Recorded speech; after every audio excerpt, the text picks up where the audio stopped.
চেনা বাবনের তো পয়সা লাগে না। এখন বলছেন আজকে শুধু একটা 2.5 মিনিটের শর্ট ফিল্ম দেখিয়ে গেলাম হলদিয়াতে। আসল ফিল্মটা তো দেখাবো মোদিজিকে নিয়ে। ঘাটাল, কাঁথিয়া, তমলুকের একটা বড় সভা এখানে হবে লোকসভা ভোটের আগে। সেখানে যশস্বী প্রধানমন্ত্রী নরেন্দ্র মোদীজি আসবে। সেদিন আসল পিকচার দেখাবো।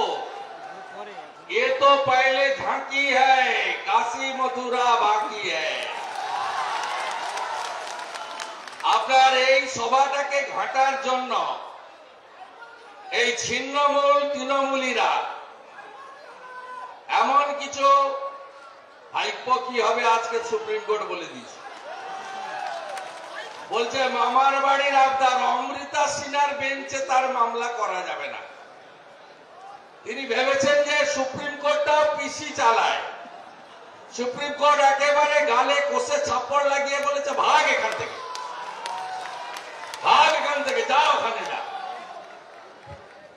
আমি আপনাদেরকে বলি এই সভাটা ঘাটার জন্য এমন কিছু চেষ্টা নেই করেনি এই তোলামূলের লোকেরা। 3 দিন ধরে চুলকাচ্ছে। মাখন বাবুর বাজারে ছামড়া ভেঙেছিল। ছামড়া যদি বাপের বেটা হয় ছামড়াটা উঠিয়ে নিয়ে পালালি কেন?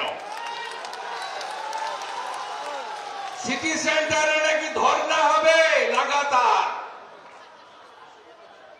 যদি বাপের বেটা হয় ধর্ণা তুলে পালালি কেন?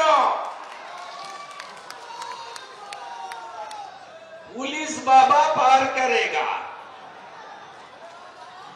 নিচের তলা ফাঁপা হয়ে গেছে, কিছু নাই। হলদিয়াটা আমরা বাহ্যিক ভাবে দেখছিলাম।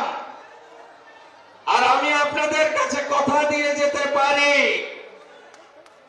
এদেরকে যে ভাষায় কথা বললে গুন্ডাগুলো জব্দ হয় সেই ভাষায় উত্তর দিতে শুভেন্দু অধিকারী জানে। আমি আপনাদের সকলকে কৃতজ্ঞতা জ্ঞাপন করি। মাত্র 7টা অ্যাসেম্বলির লোক এসেছে। এই জেলায় 16টা অ্যাসেম্বলি আছে। প্রথম কথা হয়েছিল গোটা জেলা ডাকবো, কিন্তু তমলুক সাংগঠনিক জেলায় নেতাদের ডেকে পর্যালোচনা করতে নেতারা বলল আমরাই ভরিয়ে দেব, আর কাউকে ডাকতে হবে না।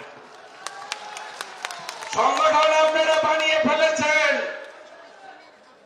লোক আপনাদের সঙ্গে আছে। আপনারা মোদিজির রাষ্ট্রবাদের পক্ষে লড়াই করার আসল সৈনিক। আমি আপনাদেরকে কোটি কোটি বন্দন প্রণাম করি। আজকে 124তম